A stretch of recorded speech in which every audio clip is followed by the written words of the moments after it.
This episode of The Fakist is brought to you by The Fakist. You can get some pretty sick Fakist swag at store.thefakist.com. If you make a prequel to a sequel, what is it exactly?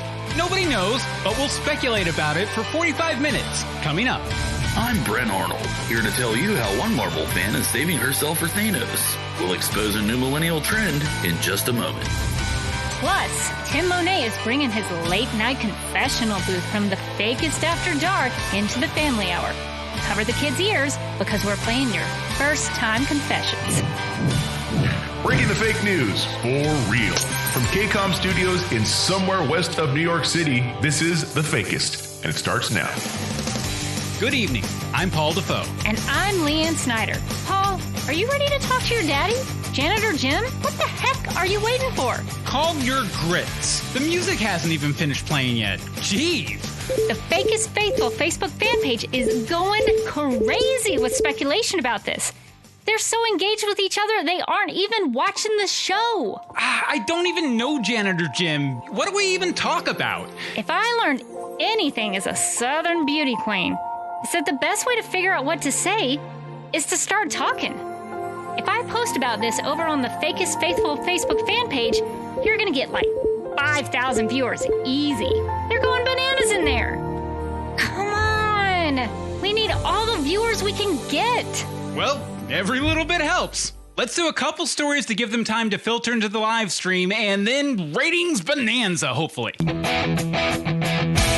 You heard him, Fakist Faithful.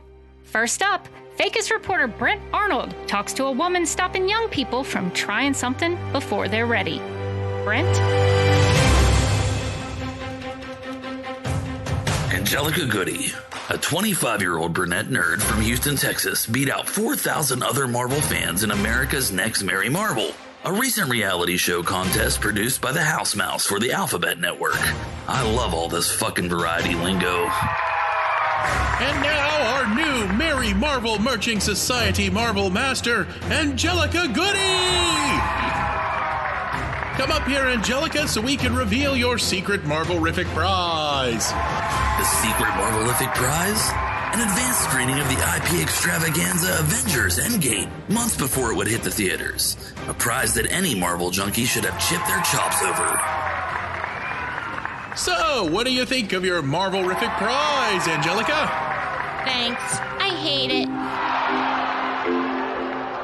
I recently sat down with Angelica, who told me what happened in the moments after America's Next Mary Marvel went off the air. They came up to me and they were like, mad. Told me I'd ruined the whole thing. And what were you so confused about? I didn't want to break my pledge. When I was 18, I made a commitment to keep myself pure and never see a Marvel movie unless I'd seen all the movies and tie-ins leading up to it, including Agents of S.H.I.E.L.D. Oh, so you're one of those. Yeah, I have a purity gauntlet. Purity gauntlets, for the lucky ones who haven't heard them mentioned in PTA meetings, are a fad with its roots tied to the 2012 beat-em-up action comedy, The Avengers. Humans, they're not the cowering wretches we were promised. Because several Marvel movie fans are also comic book nerds, word quickly got out that Thanos would collect gems for his Infinity Gauntlet over the course of nearly 20 other films, each with their own Lunchables. Yay! Angela, along with other members of her Marvel fan club, took a solemn oath.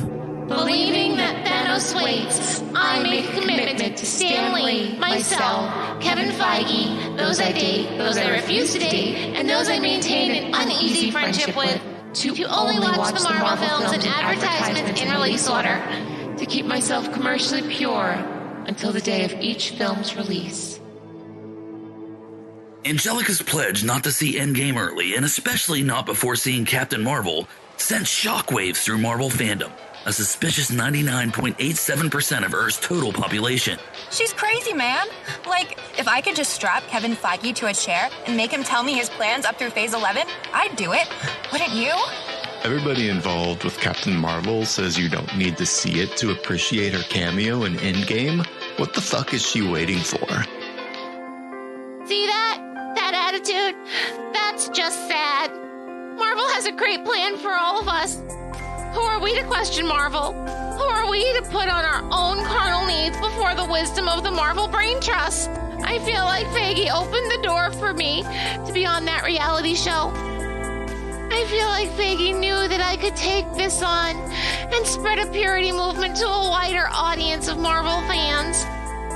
I know that I've been criticized and people can make fun of it, but I think maybe Faggy knew that at the end of the day, I'd have an audience of people who could go out and show you can still be cool and sexy, but still hold to your purity gauntlet. It's a constant reminder. So you've seen results. Your solemn, silly message is getting out there? Oh, yes. Yes, it is. I saw the hand of Faggy the night of the broadcast. They were taking me back to wardrobe, and this little girl who was like 12 years old broke through security, and she just came up to me with tears in her face, and she said, I just want to let you know that I'm waiting to see Endgame until after I see Captain Marvel. I'm scared to tell my friends because they wanted a Miss Marvel movie with Kamala Khan in, and they'll get mad at me. That broke my heart. She was like 12. Nobody should have to feel ashamed for watching the greatest superhero franchise of all time in the order that they intended for us. If Angelica has her way, nobody will feel ashamed of their purity promise again. I just think it's an awesome testimony to be able to steer clear of spoilers. And on the day you can buy your ticket, you can beam with pride, knowing you're going in unspoiled. I truly believe that through waiting and preserving the surprises and one-liners for the theater as Faggy intended, Marvel will bless us with more fantastic films. For more information or to post fake spoilers in the comments, visit the Purity Gauntlet Pledge website at savingmyselfformarvel.org. For the Fakist, I'm Brent Arnold, and where the fuck is Miami? No, seriously, where is it? Dan Rather? More like Dan Rather be listening to Brent fucking Arnold. Are you freaking kidding me? Where's Miami? Thanks, Brent. Next, Tim Monet is back with a new rotating segment. Tim Monet's First Times. That's right, it's Tim Monet here, and in a bizarre twist of poetic truth, this is my first time with a rotating segment on the main newscast. Tim Monet's First Times. I'll be talking to you, the slubs of the viewing public, about your first time. You know, that reminds me of my first time. Nah, I'll save it for sweeps. First Times. Last night, we set up a booth on High Street in the Party District to get some of your first-time confessions. First Times. I remember my first doctor visit. I was 32 and wasn't sure what to expect. Who knows what's gonna go down? I never had insurance before. I guess we had it when I was a kid, but my mom was too busy at her telemarketing job to take us to the doctor or anything. Sexy telemarketing moms. No time for doctors. So I went into the exam room and they told me to get into that sexy gal, sexy gal, sexy gal. Get on into that No. It was just like a standard doctor's visit. He didn't even make me cough or anything. First Times. First time I went to an open mic, I played 3 chords I learned on the guitar over and over again, but nobody clapped. So I left the guitar outside the dorm where they were doing the open mic and never played guitar again. Ooh, ain't gonna play again. Yes, that's it. Never gonna play. First Times. Yeah, I remember my first time, man. I seen an extraterrestrial. It was on the TV, man. This documentary called The Predator. That shit was crazy, man. What was that? First Times. Wow, this segment is seemingly longer and more excruciating than my second marriage. But let's keep listening. First Times. Hey, weird recording box thing. I'm drunk, and I'm Rod freaking Johnson. Rod Johnson! You might have seen me on that live stream a few years back I did for For Loco, I'm officially the only guy who's ever skydived from space. Ooh, freaky space skydiver. They paid off that Elon Musk guy, or maybe it was one of his Musk bots, to fly me into space so I could prove once again and for all that somebody could survive any collision on Four Loco. It was so sweet. It's sweet because he survived. First times.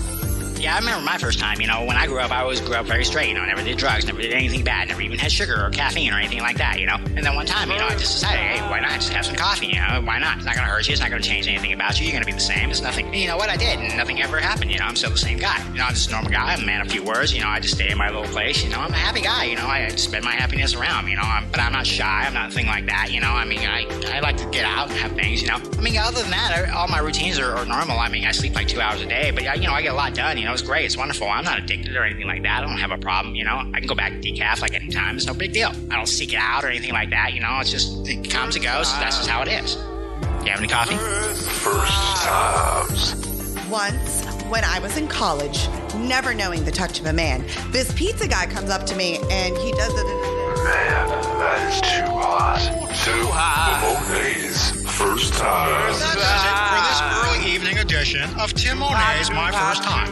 Want to tell us about your first time? Visit our booth outside of selected bars throughout somewhere west of New York City after last call. If you don't see us, you're probably too drunk to make a recording on a national broadcast anyway. For the Fakist, I'm Tim Monet. First time.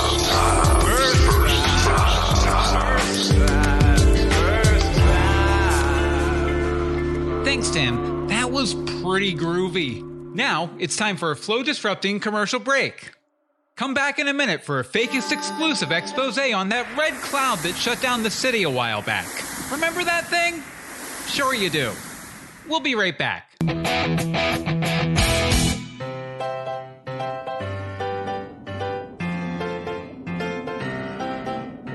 Do you fear the world's ending? Rent-A-Kid!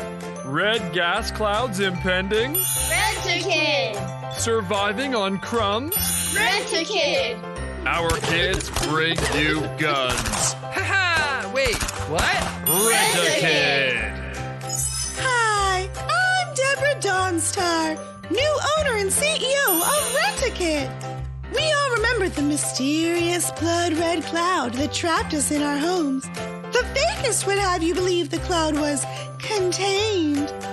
But something still smells pretty apocalyptic out there to me. That's why you need Rent-A-Kid's award-winning apocalypse gear delivery service. Our team of blacksmiths, scientists, professional coders, amateur coders, designers, and ex-Army commandos build high-quality weapons in our secret underground facility, deep below KCOM Studios in somewhere west of New York City. Then, our certified task kitties deliver these weapons right to your door in 2 hours or less. It's the flipping apocalypse, Holmes, and you can be sure the enemy is going to have cybernetic enhancements. That's why our task kitties are AWS certified to weld your weapon to any limb you want. Ask about our laser eye special with nanobot implants. There's a storm rolling in, and you need to protect your family like a good mama bear. Visit us today at rentakid.ch/apocalypse gear. And keep watching The Fakist. We can't wait to show you what we've been planning. The Fakist is still unaware that Rent-A-Kid is a sponsor. Don't you dare tell them. Not now, when we're so close to starting Operation Devastation. Don't breathe a damn word. Do you hear me? If you do, you're next. Yeah, we'll send Rent-A-Kid after you. Rent-A-Kid! What do you think about that, huh? Warning, preparing for potential apocalypse is banned in Germany and Akron, Ohio.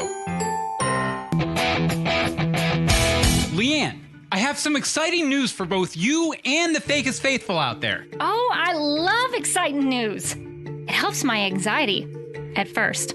Well, we're super excited to welcome back a member of the Fakist family who hasn't appeared on our air in way too long. Do you mean... That's right, Leanne. Former, now current investigative reporter Ella Fitzpatrick is back, baby! shithole looks even worse than I remember it. Ella, it's great to have your unique perspective back. Come over here and sit down for a second. Let's chat before we tee up your story. Fine. Whatever.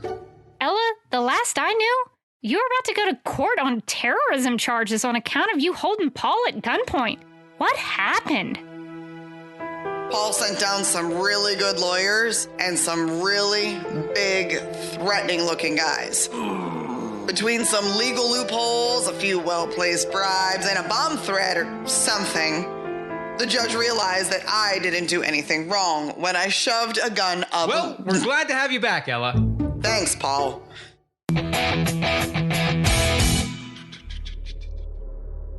Tonight we're shining a light on the big red cloud that shut down the city. What was it made of? Where did it come from? Where did it go? Who benefits? I went digging for answers and uncovered a web of conspiracy more tangled than a plate of spaghetti mixed with a pile of yarn. They tell us it's contained, but the latest readings from the Watch Me surveillance system database show some disturbing trends. Lead researcher Dr. Handlebar Van Dyke is troubled by his latest findings. You'll see on our chart here this series of gray dots over the downtown area. All clear, right? But if you look closer, you'll see some pink dots mixed in. Those are red cloud particles. What are these particles made of? And what can they do to ordinary humans like you and like me? Great question. We have no freaking clue, man. We did see an interesting reaction the other day, though. Intriguing. What sort of reaction? Great question. Well, one of our interns brought in a bag of McUltras from McDonald's, but left it next to our tank of red cloud particles. As we entered the room, we heard this bizarre popping sound like sparklers sparkling on the 4th of July. Those little sparks lit up the air between the bag of McUltras and the cloud chamber. We suspected this might be a reaction. What sort of a reaction? Great question. We weren't sure, so we fed a rat at McUltra. Then we tossed it into the particle tank to see what would happen. What happened? Great question. The rat twisted around on the floor for a few minutes. Then he seemed fine. We pulled him out and put him back in his cage, but he refused to eat. He passed away within a few days, and so we tried it again. Same thing. We decided to try it again, and that rat almost died too, but our intern put a McFlurry from McDonald's next to the rat's cage. It turned out, after certain chemicals in the gas mixed with a nearly indestructible tapeworm in the McUltra hamburgers, the rats could no longer ingest any food that wasn't from McDonald's. Do you see that as a problem? What a horrible question. Of course it's a problem. Dick. Thanks to Dr. Handlebar Van Dyke, we know that the red cloud particles only do one thing, and that one thing benefits McDonald's. We drove to their campus at Lupertino, California, but were chased away by an army of fry guys. We thought we'd hit a block in our investigation until we got an anonymous call from a concerned viewer. Hey, this is a member of the Fakist faithful. You know that red cloud that happened? The day it happened, I was playing with one of those wacky-packy stress ball things. I have a whole collection. Anyways, I was playing with my Henry Kissinger Watergate collection wacky pack when it started beeping. I dropped it, kicked it under the couch. Pretty soon there was this red gas pouring out of it. Then I looked out the window and it was everywhere. We packed up the news van and traveled to Wacky Packy headquarters in Pueblo, Colorado, only to find a P.O. box, which the USPS refused to let us open. Get out! Then, another lead. Hey, this is Chuck Buck. The anonymous caller who told you about the Wacky Packies. Were you still running those commercials from that Deborah Dawnstar character? I heard her talking about some filth about some renting their kids or something. Dawnstar. It's just like magic. Deborah Dawnstar. Born Deborah Dawkins before changing her name to increase her income from the Dawnstar Essential Spray multi-level marketing scam. It was a name I knew well. But how could she be advertising on the Fakist? I went to Paul for answers. Paul. What is it, Ella? I have to get this action plan ready for Bertram KCOM. Are you still selling ad space to Deborah Dawnstar, that negligent mother we reported on last year? Hell if I know. That stuff is all automated and micro-targeted based on viewer search histories by the producer computer these days. Something like that. I don't know, they explained it to me and I really didn't get it. Deborah Dawnstar may have served her time, but why is she still running ads on the Fakist? What does she have to gain? Did she use her wacky-packy products to unleash the red cloud? Yeah, I can take it. And how is McDonald's involved? McDonald's is the place to be. The Fakist is going to continue our investigation to get you, our viewers, real answers, and for us, real Emmys.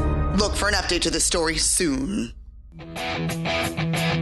Thanks, Ella. Very intriguing. Almost feels like a big plot point.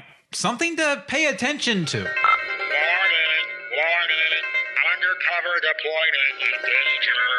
Prepare Operation Devastation. Operation Devastation? That sounds pretty ominous. Almost like it's the climax of an epic. It's probably just a system update, Paul. Chill the fuck out. Maybe we should have somebody look at that producer computer. Something has seemed off about that thing ever since the day... Oh, shut the hell up, new girl. Nobody asked you. Let the real journalist handle this one. Just read your prompter if you think you can handle that one simple task. Why? What have you heard? I heard you keep failing upward. Man, Ella, you are mean. Comes with the job, kid. Okay, Paul. Talk to Janitor Jim. Okay, sure. No problem. Producer computer, now! Breaking news. Breaking news out of downtown New Orleans where, Grandma is demanding President Jimmy Carter fly a kite into the sun to save her marriage. What the heck are you talking about, Paul? And what are those cards you're flipping through? Oh, these? Oh, these are nothing. Just some silly game I picked up at the Fakist gift shop. They were right next to the Sudafed. Well, all right. I use them sometimes to help inspire our stories. Paul, enough of this delaying bullpucky. Leanne, language. Paul, you can't keep putting this off. Janitor Jim is old. Some days he looks like he's a little dead already. Fine, I'll do it. But I don't wanna. Come on, robotic camera. Let's go find my dad. Okay, folks. While we wait for Paul to get to the janitor's office in the basement, it's a good time to shout out Kayla on the Fakist Faithful Facebook fan page, who, based on the images she posts, has started using Microsoft Paint recently. Keep going with it, Kayla. We're sure you'll get better. Leanne, I'm in position. Okay, folks. Now to the basement of KCOM Studio, where after something 5 years, Janitor Jim and Paul DaFoe will share their first conversation as father and son. Thanks, Leanne. Okay, here goes. It's open. Who is it? Hi, Janitor Jim. How you doing? I haven't been down to your place before. It's very, very dirty in here for a janitor. You don't usually wander down here. Look, what I do here in the privacy of my own room is my own business. You know, if I want to put on ladies' garments after dark. Hey, bro. Whatever you got to do to make yourself happy, that's fine. I know your secret, Janitor Jim. The one involving me. Oh, I knew I shouldn't have taken that almond joy off your desk. I'm sorry, Paulie. The dollar store still hasn't opened since the red cloud rolled out, so I haven't been able to do my grocery shopping. You buy food from the dollar store? Oh, yeah. They always have great deals on 3D Doritos and Dunkaroos. I've been trying to figure out a good way to say this, and you know what? I'm just gonna blurt it out, okay? Janitor Jim, I know you're my dad! Oh? Yeah. So what? I don't know. I kind of burned up all my energy with that big reveal. You got the job here to check up on me, right? Why didn't you say anything to me?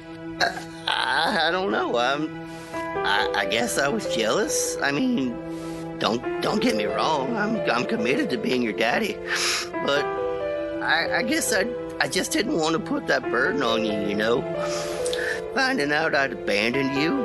What if you thought I was just after your money or something? I'm a beatnik at heart. I don't know if I'll ever be ready to handle that kind of confrontation. Look at what's happening right now. You're so salty. I need to check my blood pressure. You're damn right I'm salty. You could have saved me decades of misery in that rich man's house with all of the caviar everywhere and the privileged upbringing. You could have saved me all of that if you had just showed your damn face and told me you were my father. So you can react like you're acting right now? I mean, you're kind of an asshole.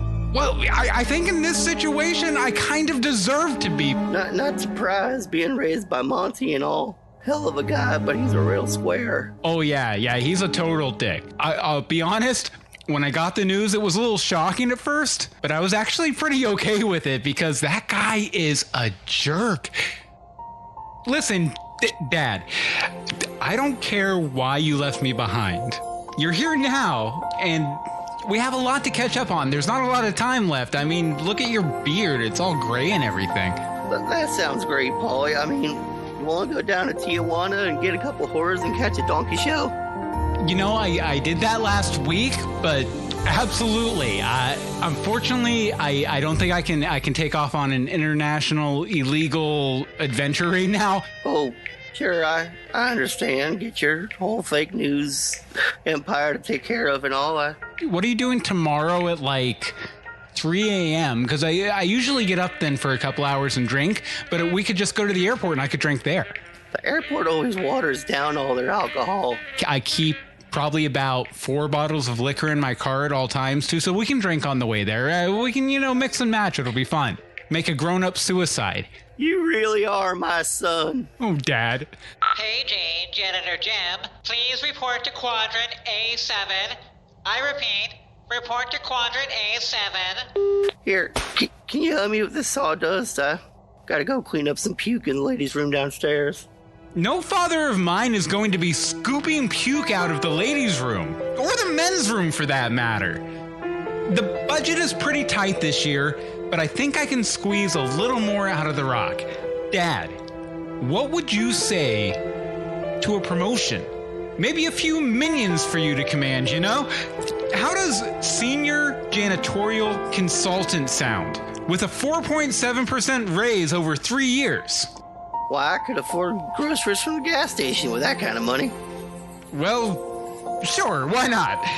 Nothing's too good for my dad. Oh, wrap it up.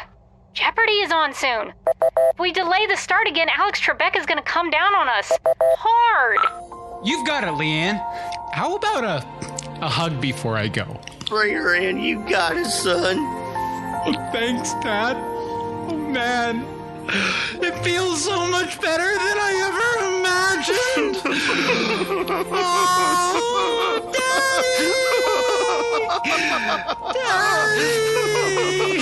Oh, God. It's like I've never felt love before now.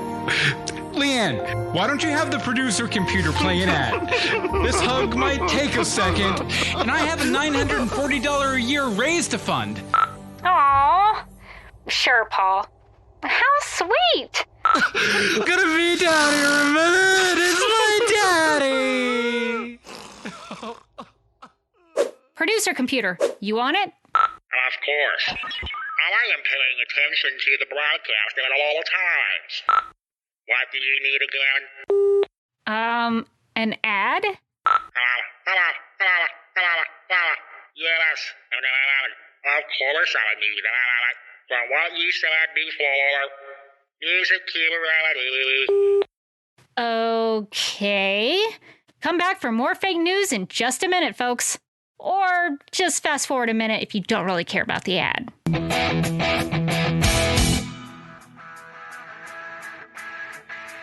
The Fakist is only as good as the people who make it. If you like the voices you've heard on The Fakist, go support their projects. Projects like Supergirl Radio. Do you like Supergirl in the CW? Then do I have the podcast for you. The two hosts, Morgan Glennon and Rebecca Johnson, give an in-depth analysis of every episode and cover the latest news about the Girl of Steel. Search for them on Apple Podcasts or go to supergirlradio.com. Then there's the Geek.io Media Network. They bring you the best geek and pop culture podcasts around. Check out their full slate at geek-io.net. Last but not least, our friends from around the world at TV Podcast Industries, John and Derek, discuss shows like Good Omens, Jessica Jones, the recently deceased Gotham, and recently born Pennyworth. Check out all their shows at tvpodcastindustries.com. And thanks to our cast for helping us last. Okay, if you hit the fast forward 30 seconds button twice, you can stop. The ad is over.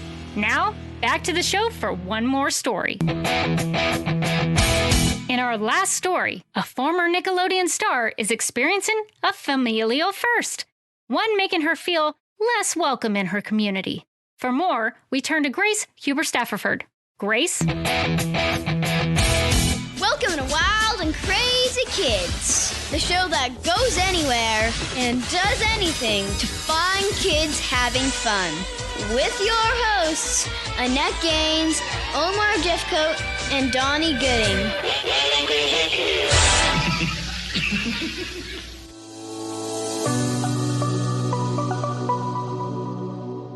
If you're a 90s kid, you probably remember the sports game show Wild and Crazy Kids, which aired on Nickelodeon in 1990-something until it was replaced by an uglier and even more insipid cartoon.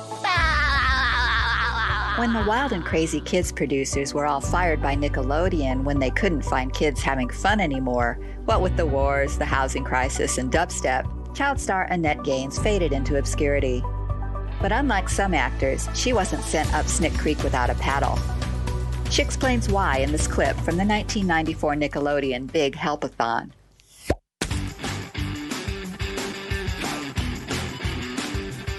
If you see some trash on the street, pick it up, unless it's gross. Stop kicking your rubber for up to an hour.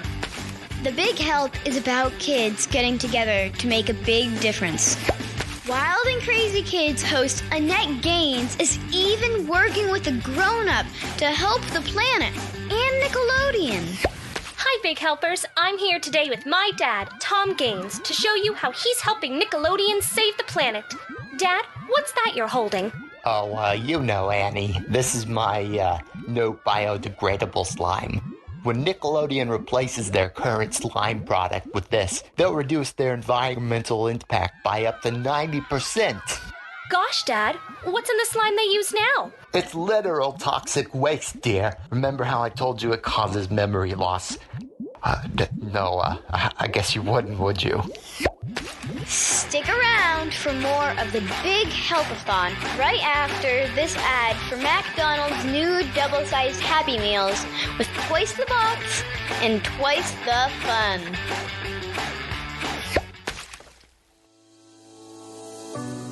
Thanks to the buckets of money Annette's father made with his non-toxic GAC, she never had to worry about cash again. She had a new life path.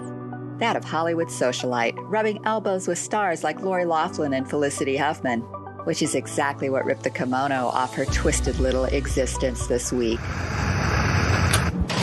Lori Loughlin has been arrested. Her children driven from Instagram. Her dog shunned by Doggy TMZ. This cabal of wine moms bribing their kids into top schools is tearing apart families and TV show reboots across the country. Check out this former Nickelodeon star Annette Gaines' private Instagram video from the leaked court documents as she tries to convince her son to get in on that sweet Ann Becky action. No way, Mom. I didn't get the grades. I can just, go to community college for a year or something, then try again. No son of mine is going to a community college. No. I'm bribing those officials at the SAT, ACT, and Princeton, whether you like it or not. Mom, you can't just bribe somebody. I don't care if it's illegal. We're rich and live in Hollywood. Do I need to show you that special episode I did out on that ranch in Utah back in 1995 where we swung Donnie off that crane? We were freaking Nirvana, man. We were Mormon Nirvana. No one's going to touch us. Gaines' amateur bribery, which totaled less than $750, was not nearly enough to land her in Aunt Becky level shit. In way of punishment, Annette Gaines will be led to the waiting room in the federal prison courthouse, then forced to wait up to 5 minutes for her limo driver to pick her up and take her to visit Aunt Becky in jail. For the Fakist, I'm Grace Huber Stafford.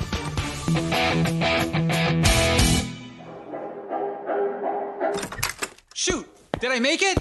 Just barely. Good, because I have another big announcement. For the first time ever, the Fakist has won an Emmy! Oh, that's great, Paul! I didn't even know they gave those to fictional newscasts. They don't, historically, but since you showed up, we've blurred the line between reality and fiction so much that we're about even with a good chunk of news outlets. Producer computer, send up Brent Arnold. Oh, and tell him it's urgent. Jeopardy's about to start. Accessing Watch Me database. Brent Arnold located. Oh, he's going to be so excited. He's been working for this for so long. What is it? I have a lead on a story that might just involve a free steak dinner. Hey, you did it, kiddo. You won that fucking Emmy you're always bitching about. You can't be serious. Are you serious? I'm seriously serious. Finally, my life's work is validated by a committee of my peers. It's all I've ever wanted. I deserve this. It was the Holly Weird Elite story, wasn't it? They probably ate that shit up. No, it was... Oh, hold on, I had it here. There it is. It was for a story called The Last Blockbuster. Paul, that was Ernie McFerney. Oh, yeah. Sorry, Brent. You'll get him next time, buddy. Are you fucking serious right now? I hear what they say about you, you know? But I come here, I do my job, I stay out of the way of your fucking big head. Forget it. You'll get yours, DaFoe. One day. Silly guy. Always goofing around. Oh shit! Trebekah's chiming in. We'd better shut this down. From somewhere west of New York City, I've been Paul DaFoe. And I'm Leanne Snyder. Our promise to you? We fake it when we make it. Now go out there and have a hell of a night. So, whatever happened to Ernie McFerney? The police got him, right? I'm sure they did, Leanne. Don't worry. I think we're finally past the point of having my old mistakes come back to haunt me. And thank goodness for that.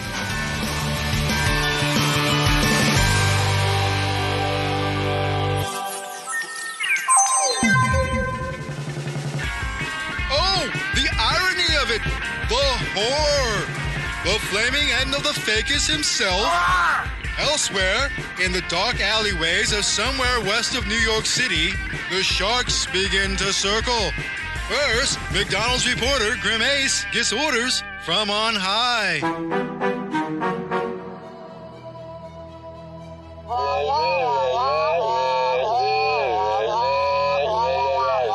The Fakist? Not this shit again. No. Ronald, I don't mean any disrespect. Red Cloud. How the fuck did they find out about the Red Cloud? That's it. I'm cutting out this cancer once and for all. Good. I'm gonna cancel Paul DaFoe personally. Maybe his co-anchor too. Wendy, get me Deborah Dawnstar. Meanwhile, Deborah Dawnstar, from her double-wide lair in a secluded trailer park on the outskirts of town, receives some good news. Our promise to you? We fake it when we make it. Now go out there and have a hell of a night. The Fakist has no idea what kind of shitstorm is coming for him. He makes me so angry I need some lavender oils. Much better.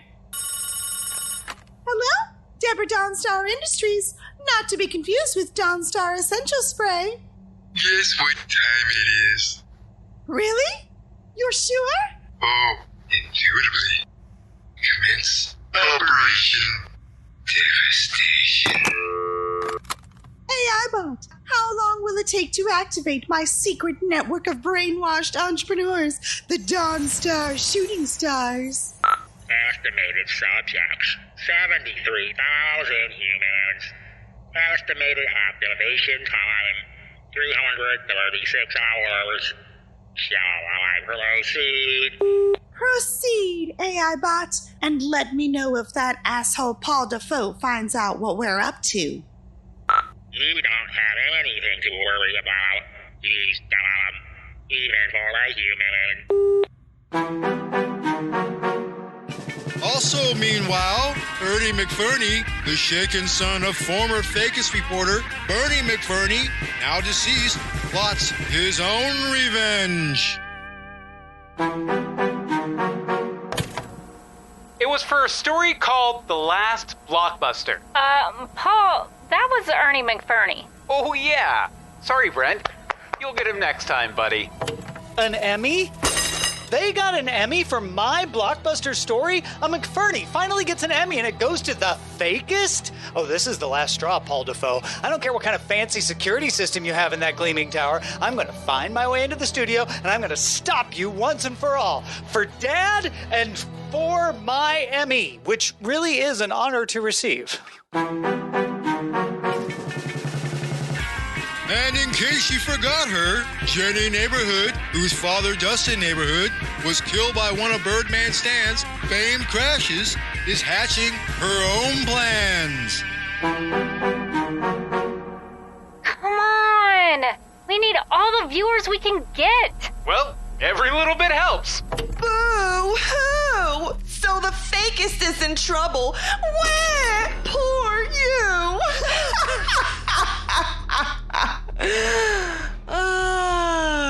Just wait until the next newscast, Paul. You'll be sorry you ever looked for a new lunch place. I'm going to drop a bomb. Just you wait.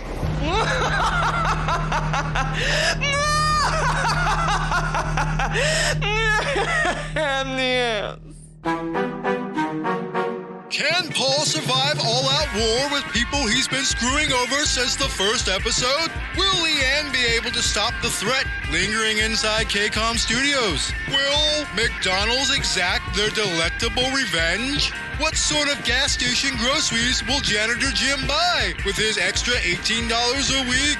Tune in to the epic double-sized season finale of The Fakist. Same Fakist time, same Fakist channel.